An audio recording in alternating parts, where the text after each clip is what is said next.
الحمد لله وحده والصلاة والسلام على من لا نبي بعده أما بعد فأعوذ بالله من الشيطان الرجيم بسم الله الرحمن الرحيم أو كصيب من السماء فيه ظلمات ورعد وبرق يجعلون أصابعهم في آذانهم من الصواعق حذر الموت والله محيط بالكافرين يكاد البرق يخطف أبصارهم كلما أضاء لهم مشوا فيه وإذا أظلم عليهم قاموا ولو شاء الله لذهب بسمعهم وأبصارهم إن الله على كل شيء قدير صدق اللہ العظیم۔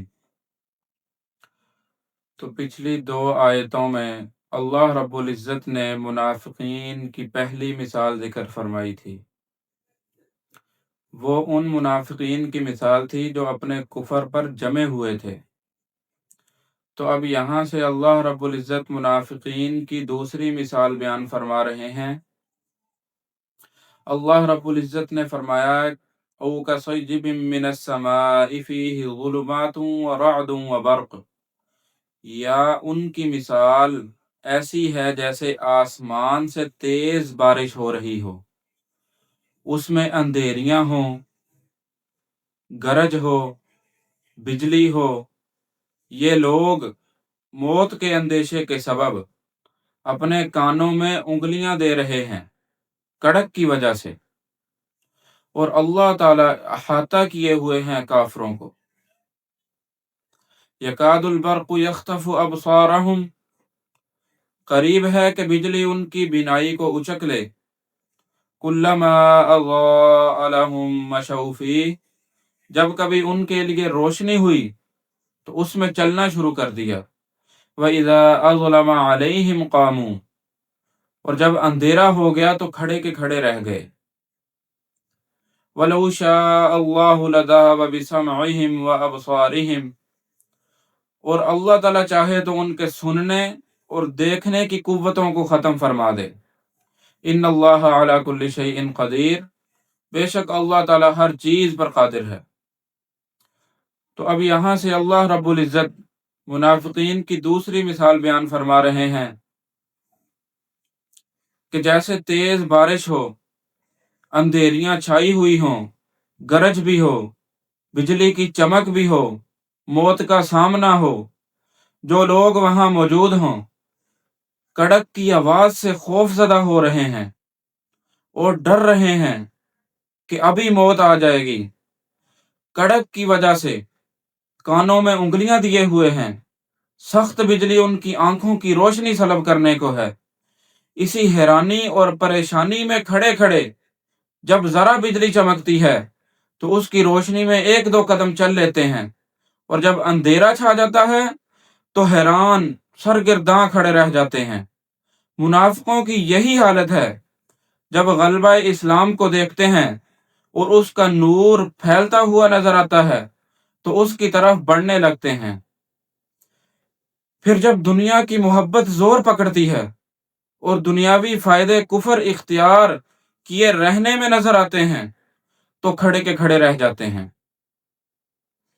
یعنی ایمان کی طرف بڑھنے سے رک جاتے ہیں۔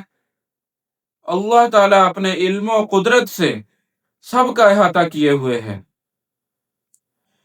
اس کی طرف بڑھنا اور اس کا دین قبول کرنا لازم ہے۔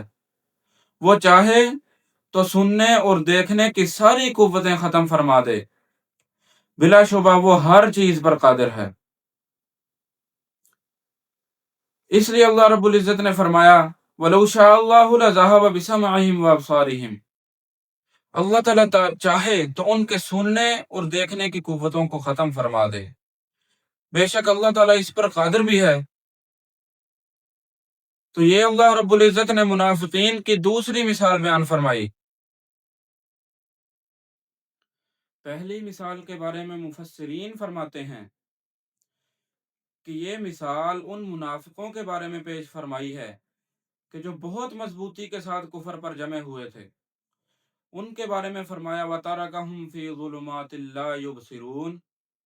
اور دوسری مثال ان منافقوں کے بارے میں ہے جن کو اسلام کے بارے میں تردد تھا، کبھی اس کی حقانیت دل میں آتی تو اس کی طرف مائل ہونے لگتے، اور جب دنیاوی اغراض سامنے آتی تو دنیا کی محبت زور پکڑ لیتی تو وہ میلان ختم ہو جاتا تھا اور کفر ہی پر جمے رہ جاتے تھے۔ اس لیے اللہ رب العزت نے فرمایا کہ جب بجلی کڑکتی ہے، اس سے روشنی پیدا ہوتی ہے تو تھوڑا سا ایک دو قدم چل لیتے ہیں، اور جب اندھیرا چھا جاتا ہے تو پھر وہیں کے وہیں رہ جاتے ہیں۔ تو اس روشنی کو اسلام کے ساتھ تعبیر کیا کہ جب اسلام کو پھیلتا ہوا دیکھتے ہیں تو اس کی طرف بڑھنا شروع کر دیتے ہیں، لیکن اندھیرے کو دنیا کے ساتھ تعبیر کیا کہ جب اندھیرا چھا جاتا ہے، یعنی دنیا کی محبت دل میں آ جاتی ہے، تو پھر وہی کے وہی کھڑے رہ جاتے ہیں، یعنی کفر پر ہی ٹکے رہتے ہیں پھر۔